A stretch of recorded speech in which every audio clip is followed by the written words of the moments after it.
I'm about to say something that will for sure challenge you, but I know will change your life. Discipline weighs ounces, but regret weighs tons. Picture this, if you will. It's 4:29 on Monday morning. Rain is tapping against your bedroom window. You're wrapped up in your king-size bed, tucked into comfort like a cocoon. The pillows are soft and cool. You're fast asleep in that perfect spot. You know, the one that feels so good you don't want to shift to the left or the right or you might lose it. Then suddenly, your alarm goes off. And now you are faced with a decision. Discipline says get up. Your feelings say lay your butt back down. Your calling says you got kingdom work to do. Comfort says maybe tomorrow. And every day, in some capacity, you're faced with this decision, right? Every day, you stand at the intersection between who you are and who God created you to become. So the question is, which will you choose? In the year of 1982, on the 28th day of May, one of the most iconic moments in cinematic history where discipline and true heart was put on full display. Former heavyweight champion Rocky Balboa is sparring against another former heavyweight champion, Apollo Creed. But something is amiss in the squared arena. Rocky wasn't himself. His body was training, but his mind was somewhere else. Still grieving Mickey, still replaying the knockout, still haunted by a champion who suddenly felt human. And in the midst of this training session, Apollo stops everything and asks a question that echoes well beyond the movie. "What's the matter with you?" Apollo yells across the ring. Not just a question for Rocky, but also a question we should ask ourselves from time to time. Rocky's reply, soft, hesitant. "Tomorrow. Let's do it tomorrow." And Apollo's reply, over some 4 decades later, still transcends the scope of that scene. "There is no tomorrow. There is no tomorrow. There is no tomorrow." Because the real fight was never just physical. It was mental, it was focused, yes. Rocky's real fight was he lacked the discipline he once had. He didn't fall because he lacked talent. He fell because comfort replaced commitment. Success softened the hunger that once drove him. And if we're honest, some of us know exactly what that feels like.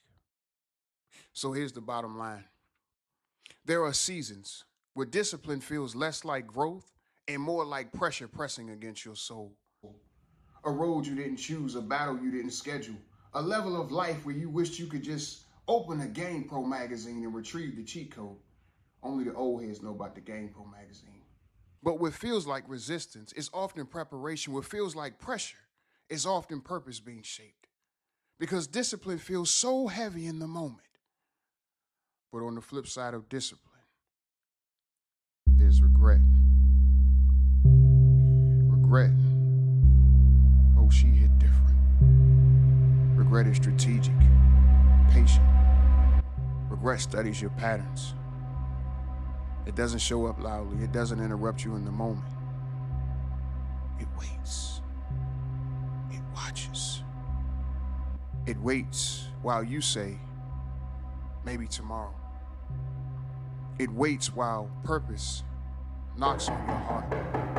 It waits until the opportunity passes, until the door closes. It waits until you finally realize you had the power to change but didn't. And then, years later, when regret hits the scene, it doesn't weigh ounces. It weighs tons. It walks back into your life, holding receipts, anxious to collect. I want what's mine. Because regret doesn't attack when you're struggling. It attacks when you finally realize what you could have become. And just like Rocky, we all step into moments where life backs us into a corner. And the question isn't whether the bell will ring. It will. The question is, will you come out to fight or will you retreat and fade? Live in what could have been or rise into what still can be. Or here's another option. Keep complaining about what slipped through your hands or unleash the eye of the tiger that is still in your spirit. Because the difference between a comeback and a collapse is just one decision. So here's the good news. Actually, it's great news. Today is still here. Grace is still here. And as long as grace is present, possibility is present, which means your purpose is still breathing and your story is still being written. So no, you're not disqualified, you're not forgotten, and you're not too late, because it's never too late to choose differently when God is still giving you breath. Ladies and gentlemen, God is not asking for perfection. He's not asking for a flawless performance. He's simply inviting you into participation in your growth, in your healing, and the purpose he placed inside you long before you doubted yourself. Because discipline doesn't start with a lifetime commitment. It starts with just one decision. One prayer whispered when you don't have all the words. One moment of choosing purpose over comfort. One act of obedience at a time. One step taken when fear says stay still. Because the journey of 1,000 miles truly begins with a single step. But that step becomes so much more powerful when it's taken in faith. Please understand, God is not asking you to carry tomorrow's weight today. He's not asking you to solve every problem or see the entire path.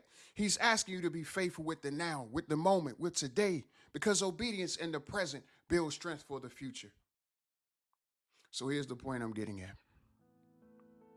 Yes, discipline may feel heavy right now. I know, but regret carries a weight your soul was never meant to drag. So choose the small ways today so you don't have to carry the crushing burdens later. Choose obedience over comfort, purpose over procrastination, and faith when everything around you says play it safe. Because the life God is calling you to, it's not built in one giant leap.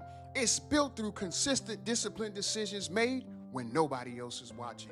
And one day, you'll look back over your journey and realize every ounce you carried in obedience protected you from the tons you never had to bear. So in closing, let me leave you with this, with the phrase, if only. If only. If only is considered one of the saddest phrases. Here's why.